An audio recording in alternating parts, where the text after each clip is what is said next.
only of tonight's speakers. Here's David sharing for 40 minutes. Thank you. Thanks, Isla. My name's David, I'm an addict. Hi, David. The one and only speaker. I like that intro. I've never heard that one before. But yeah, it's good to be in a meeting, it's good to be clean. I was quite relieved when they said that there was only going to be one speaker, because then I don't have to sit in the anxiety for the next 20, 25 minutes and then wait for you all to come back and kind of start sharing. And then the reason that the kind of meeting was asked to close is that sweat policy is in place, and they use this place as a homeless shelter for people that are out there on the street, and it kind of just humbled me, really.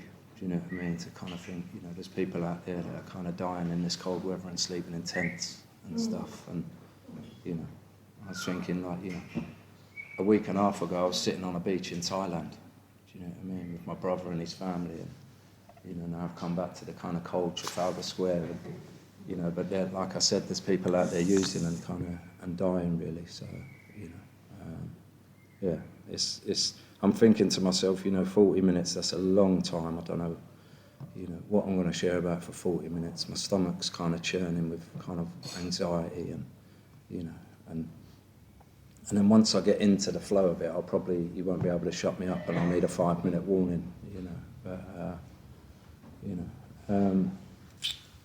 I don't even know where to begin, really. You know, a few people here know my story. You know, there's a lot of people here that are kind of faces that I don't recognise, that don't know my story. My story kind of hasn't really changed. It's like I've just got older and a little bit wiser, and I've got a few more grey hairs on the top of my head and a receding bald patch that's just getting bigger and bigger. Do you know what I mean? But yeah. You know, like I said, a week and a half ago I was in Thailand with my brother and his family and my wife. And my brother lives in Australia. And, you know, my brother, there's only a 4-year difference, and we saw a lot growing up. You know, we saw a hell of a lot, and we're very, very close. And my brother tried everything to get his little brother close, you know, and I just kept throwing it in his face, you know. And we said our goodbyes, you know, a week and a half ago, and I said to my brother, I'm fucking emotional already. It's like, you know, my brother doesn't have to worry about his little brother anymore.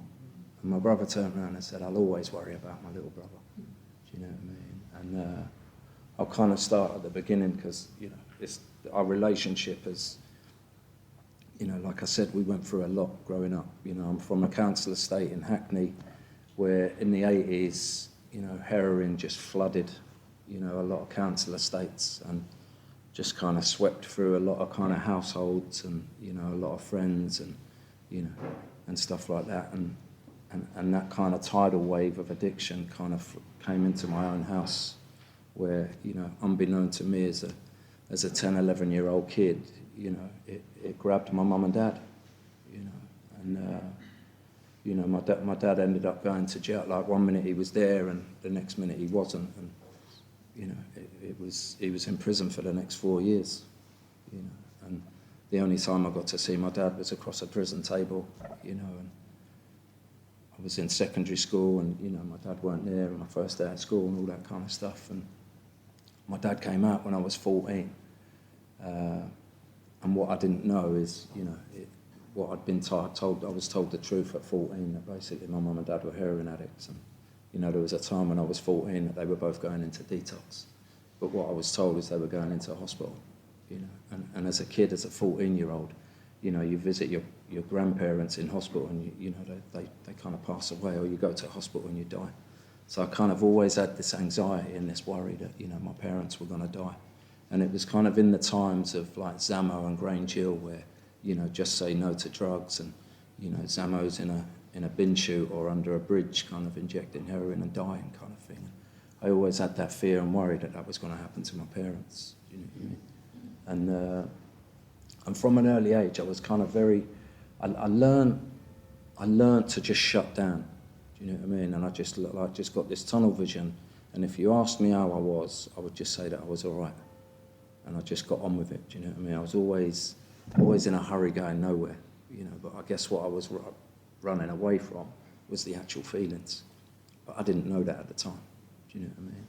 And and at 14, I was very focused and kind of, I want to be this and I'm going to do this. And football was just like, I was football mad. I played for 2 teams, trained every day. Rather than go home, I'd go over to this dark AstroTurf pitch and just I'd climb over this big massive fence and just play football on my own till like midnight, because I just didn't want to go home. Do you know what I mean? Because at home it was just fucking barren, man. Do you know what I mean? There was kind of people in the front room. There was, I'd never go into the front room. Do you know what I mean? Because as soon as you open the front doors, all you can smell is smoke and people talking in the front room. Do you know what I mean? So I'd just dive up to my room, and then my mum would come up and it'd be like fucking, she'd want to sit there and talk for hours. Do you know what I mean? Whereas I just wanted to go to bed and fucking get another day out of the way. Do you know what I mean? And at an early age as well, like my brother started using when he was 15, and he was in and out, like the house was just fucking chaos. Do you know what I mean? I had 2 uncles. My brother would kind of come in at 2 o'clock in the morning with computers and cashmere jackets and just like, and then the police would raid at fucking 6 o'clock in the morning looking for him. Do you know what I mean? I'd come out in my school uniform and the police would be waiting outside the house and say, "Who's in your house?" Do you know what I mean? And I'm like fucking terrified. Do you know what I mean? And then my dad's voice is in the head: "Tell no one nothing. Don't be a grass." You know what I mean? So I was like, no one's in there. You know what I mean? And then they asked me to go and knock on the door. They'd take the keys out of my pocket and they'd let themselves in, kind of thing. And then my brother's kind of jumping out the window and all that kind of mad shit. And I was very, for a couple of years, I was very anti-drugs. Like, I'm never going to be like them. Do you know what I mean? I'm never going to touch heroin. I'm never going to touch that. So when the rave scene kind of kicked off at 40, when I was 14, 15, it was just like, it had like I'd arrived. Do you know what I mean? I'd go to a nightclub, take a load of ecstasy pills, and just dance my nut off. Do you know what I mean? And literally until I got cramp in my legs. Do you know what I mean? And, I just like, and people were hugging each other and all that. So it was brilliant. Do you know what I mean? And what happened, like, and it's that thing, like, I just tear the arse out of everything. And like the rave scene, like it was literally for like 3 years, from like the age of 14 to 17. I was in a nightclub every Friday, Saturday night. And I'm selling ecstasy pills at 15, 16 in these nightclubs, thinking I'm Charlie Big Potatoes. Do you know what I mean? And just like, getting robbed, getting beat up, do you know what I mean? And having to go back to the dealer and say, "Oh, I haven't got your money," and then have to go out thieving and stuff like that. And, it was mad. And then I remember my dad come out, he got another sentence. He came out when I was 17. And you got to, like, I hadn't seen my dad for like, good on 7 years, and, a little bit kind of in between when he was the local drug dealer on the estate, do you know what I mean? And he came out, and my mum had kind of, in the second sentence, my mum sent my dad a "Dear John," and she said, "I don't want nothing to do with you." And so that just created loads of friction as well, do you know what I mean? It's like, I'd go and visit my dad, and then I couldn't come home and tell my mum, "Oh, my dad said this, my dad said that," you know what I mean? It was, so much, it was so much fucking turmoil, do you know what I mean? It was so much like confusion, and chaos, do you know what I mean? And then my dad come out at 17, and it was like, right, all my mates, like we'd all gone to clubs for like the last 3 years, and my mates all met girls at like 16, and they all ended up kids and settling down and going to college and getting a trade. And there was me and my other mate Gerald, and we're like, I think we were both just as mad as each other, and it was like, well, what next? Like, I wasn't ready to settle down, do you know what I mean? I just like, what next? It was like the rave scene was kind of over, the drugs kind of stopped working. My dad used to come out on home leave, and he'd give me a line of cocaine, do you know what I mean? And then it kind of progressed to crack cocaine. And then after crack cocaine, it just then, you needed something to come down on, And I remember my mum's biggest fear was that my dad would come out of prison and that we'd all start using together. And I'll never forget the day, you know what I mean? We were all in the front room, and, my dad had started hustling again and whatnot. And I remember he come running in, and, we all sat in the front room and smoked crack. And I never forget, I looked over at my mum, and the look on her face was just, oh my God. Like what, you know, her worst nightmare had just come true. Do you know what I mean? And for my mum, you know, I'm 17 years of age. I got clean at 33. You know, my mum's nightmare carried on for a long, long time.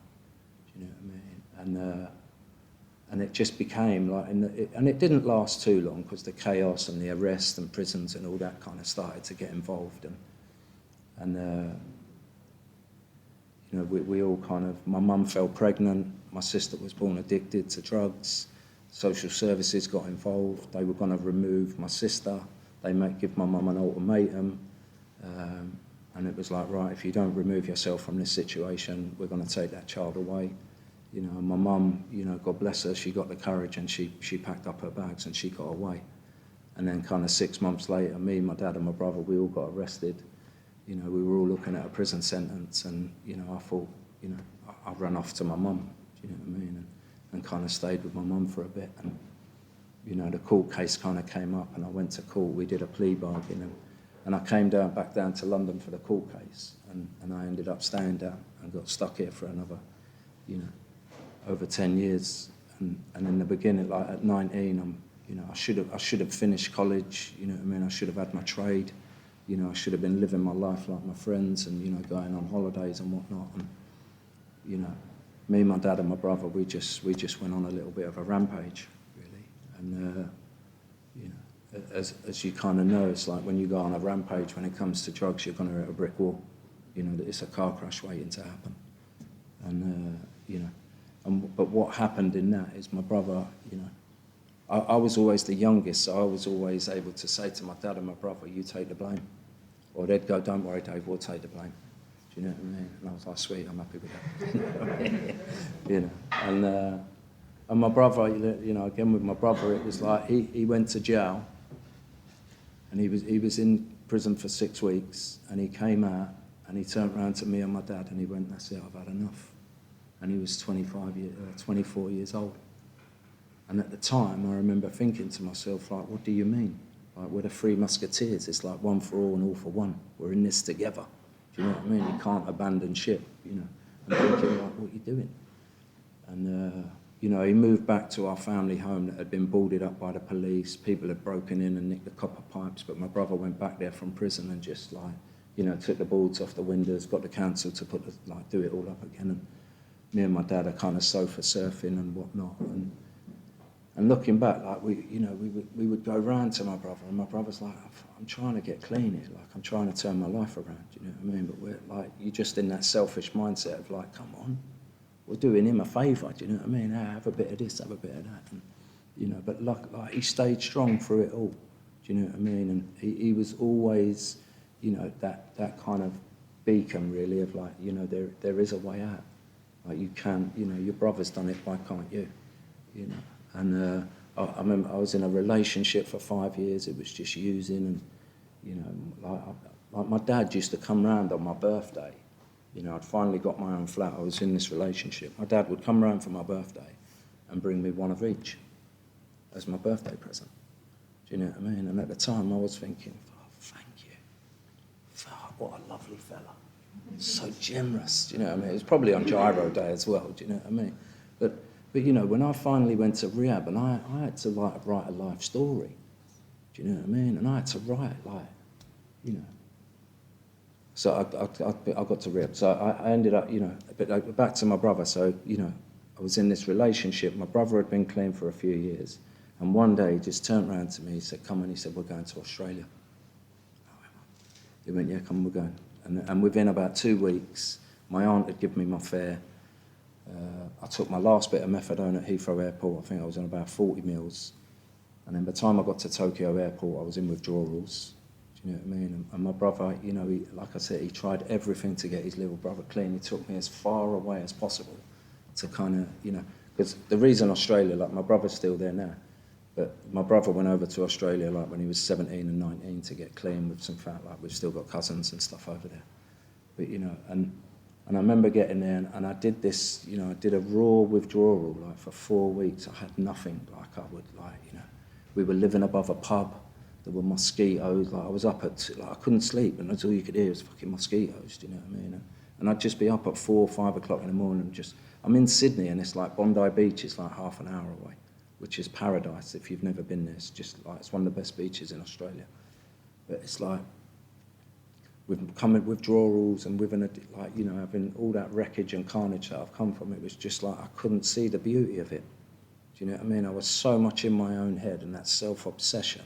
Do you know what I mean? And just desperately wanting to use, and I was there, and after 2 months, I'd come off everything. I was drinking to try to take away the withdrawals. After 2 months, I had this bright idea that turned around to me and said, "You're okay to go back to England." Do you know what I mean? And it talks about it in the Step Working Guide, where I convinced myself. Do you know what I mean? I gave myself a plausible reason and justification, where my head played a trick on me and said, "You're okay to go back to England. You're 2 months clean." And I remember sitting there with my brother saying, "Yeah, I'm going to be sweet." And he's like, "As soon as you go back," this is his words, he said, "as soon as you step off that plane," he said, "you're going to know you made a mistake." And I was like, "Nah." I said, "I'm all right. Got a spring in my step." I'd had this job. I had 800 Aussie dollars in my pocket. I stepped off the plane. My ex-girlfriend, I'd been messaging her all that. "Oh, let's rekindle. Let's get back together." It was so good, do you know what I mean? It was mental. And I stepped off the plane and I saw her wait for me at the airport, and I was like, "Oh my God, what have I done?" And I knew, like my brother, I knew I'd made a mistake. Do you know what I mean? And I went, and that $800 was gone in about 2 days. Do you know what I mean? I think it was about £400. And then it was like another prison sentence, more begging letters to my brother to give me another chance. And it took me 18 months to get back into Australia. And I remember my aunt, she paid for half my fare this time. She said, "I'll pay half, you pay the other half." So I did. I did a day program. I come off from medication. And I said to my brother, I said, "Right, this time I'm ready." And I said, "I'm going to give myself a year. And if I haven't created a life for myself there, then I'll come back." And I said to him, "If I use, I promise you, I'll come straight home." I arrived in August. I started using by December. And I ended up staying there for 4 years. Do you know what I mean? And looking back at my time in Australia, I was an illegal. I overstayed my visa. I tried to marry an Australian girl to get a visa, as you do. Do you know what I mean? But, in my youth, I was in mad chaos using. Engaged, had a big engagement. She was from in Australia, in Sydney, there's like a place called the Eastern Suburbs. It's basically like the Knightsbridge of kind of London.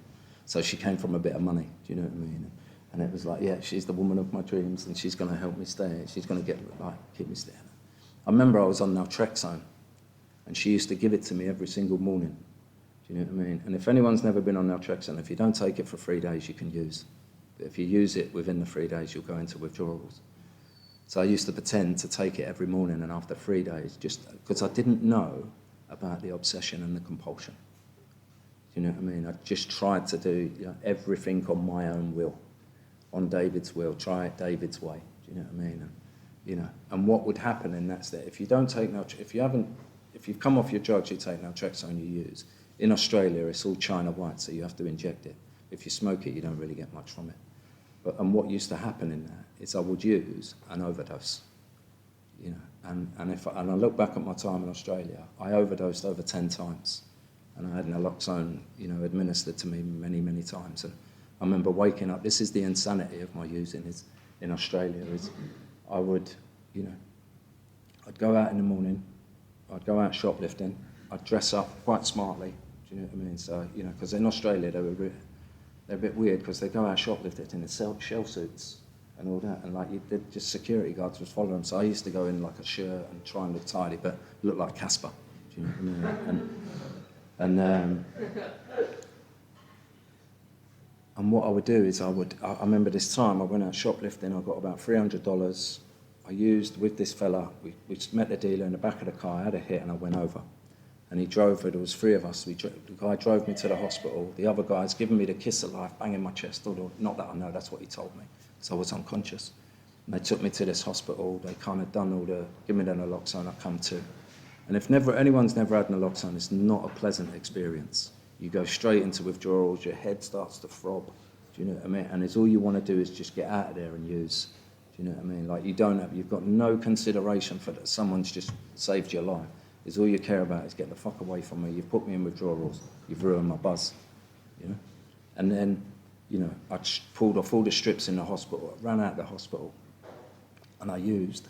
And then the very next day, I met the same guy. We went out shoplifting to similar places. We ended up meeting the same dealer on the same street. I had the same hit in the back of his car, and I OD'd again. And I ended up back in the same hospital where the day before the doctor had just saved my life. And I'll never forget this doctor. I was in my 20s, late 20s or mid 20s, and this doctor sat at the end of my bed and he said to me, "What is it with you?" And I looked at him with these puppy eyes. I was like, "What?" And he said, "You was here yesterday." He said, "Another 2 minutes and you would have been dead." And he said to me, "Do you want to die?" And I just remember thinking, like, in my heart just sank. And it's like, of course I don't want to die, man. Do you know what I mean? But I just can't stop using. Do you know what I mean? And, you know, and then like this time, the second time, they ripped all my clothes off. Do you know, with them scissors? So I couldn't fucking do a runner. Do you know what I mean? So I was gutted. So I had to try and find around and get some pajamas, and then I just got the pajamas on and just done a runner. And just like, but just that didn't stop me. That level of kind of powerlessness, that level of insanity, it still never stopped me. And it was, you know, I ended up getting deported from Australia. And looking back, it probably saved my life, being deported. Do you know what I mean? And, you know, I was on 120 mils of methadone. I was actually injecting 3 bags of heroin. I was holding down a job. You know, as soon as I'd finished my job, I'd go out shoplifting. Do you know what I mean? It was just, you know, it was absolute. And my brother used to sit there and he'd pick me up, like find me walking the street, and he'd pull up and put me in a car. And he'd be crying and saying, like, "You're fucking dying, you're killing yourself." Do you know what I mean? And it was like that thing of like, you said you would go home. Do you know what I mean? But I just couldn't remove myself from Australia because I knew what I was coming back to. Do you know what I mean? My dad was still using, my mum was still on a script. My sister had grown, you know, she was about 10, 11 by now. I just knew what I was coming back to. But, you know, so I physically had to be removed from Australia. Do you know what I mean? Which, looking back now, was a godsend, really. And then I got deported from Australia. I'm 28 years old. It was it was February 2000, and, you know, 22 years ago now. Do you know what I mean? 2002. And then I just carried on using again for another 4 years. And what I did, as soon as I got back from England, I put my bags at my mum's and I went straight round to my dad's and I used. And then after I used, I went straight to my doctor's and got back on a methadone script. Do you know what I mean? And then it just, you know. But I was kind of one of those users where, you know, because my mum and dad were both on scripts, I never went sick. Do you know what I mean? So I could always go to my mum, I could always go to my dad and get a bit of methadone, you know. And I could hold down a job. But then it's like, come Friday, you know, my wages would be gone, and then my dad would say, "Come on, can you take me here? Can you take me there?" And kind of opportunities, kind of stuff. But then, again, through the grace of God, I was, 33 years of age now, and I lost my job. I took redundancy. I had this bright idea again that I'll take redundancy. They'll give me $2,000, and I'll pay for my flight and go back to Australia. I took my redundancy. I got $2,000. I spent it within 2-3 days. Do you know what I mean? And then all of a sudden, my mum's kicked me out. I'm living at my dad's. At my dad's, the end of my using, my dad was there, my uncle was there, my cousin was there, and there was a stray fella who my dad had picked up from the street. And the bad thing about it is the stray that my dad had picked up, he had the bedroom. Do you know what I mean? He had it was a 1-bedroom flat. Do you know what I mean? But when you're in, like, you just, like, we were feral, man. We were just feral. Like, it says it, doesn't it, in the basic text? We were just reduced to that animal level. Do you know what I mean? It was degrading, and it was, you know, there was blood on the walls, there was syringes everywhere, there was telephone numbers written on the walls. And like this fella he weren't even family, he had the fucking bedroom. Do you know what I mean? There was me, my uncle and my dad with 2 settees living in the front room. My cousin was sleeping on a mattress in the kitchen. Do Do you know what I mean? That was the end of my using, and I was selling drugs for these kids from the estate to just feed my drug habit. Do you know what I mean? And luckily, through the grace of God, in July 2006, I got arrested for selling drugs. You know, I'd just picked up a parcel, 4 police cars swarmed on me, you know, and I ended up going to court. I'd done 4 months on remand, and then when I went to Crown Court, the judge kind of said, I'm going to put all options open. And basically what that meant is he gave me an option to go to rehab or to go and do a 2-year prison sentence. And you know, I thought I took the easy option by doing a rehab, but it turned out to be the hardest thing I've ever done in my life. And it was and my experience is that thing of contempt prior to investigation. My mum and dad and my brother have all been to rehab and they've all walked out and used.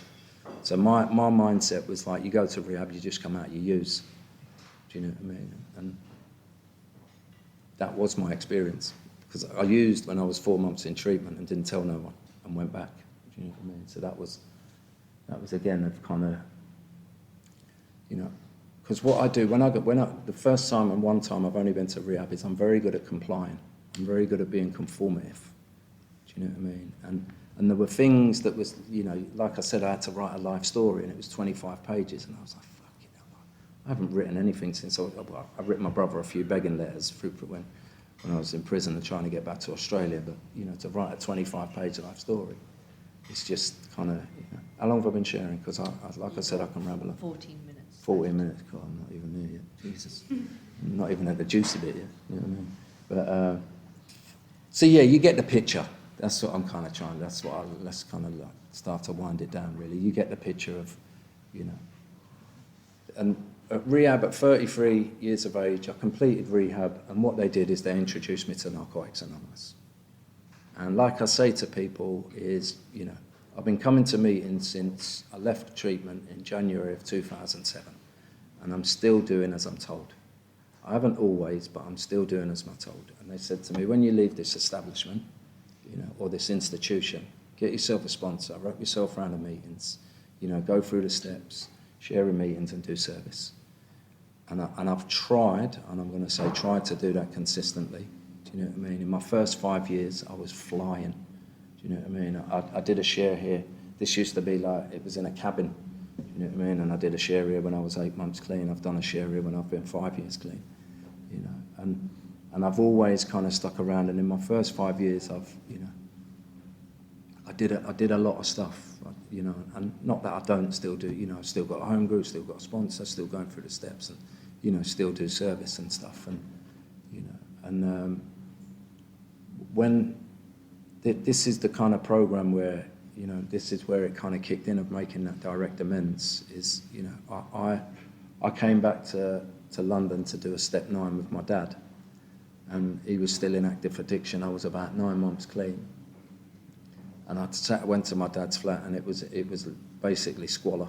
He was living in that cesspit that I'd left, no different. Just the guy that was in the bedroom had died. My cousin had got his own little flat. My uncle was in rehab. My other uncle, or he'd just completed rehab. And I went and done the direct amends. And when I left my dad's house, I just thought, you know what, I can't let my dad die like that, because he was basically sitting in his flat waiting to die. And I went back to Weston-super-Mare and I spoke to my sponsor and I said, look, I've just left my dad and, you know, he's going to die.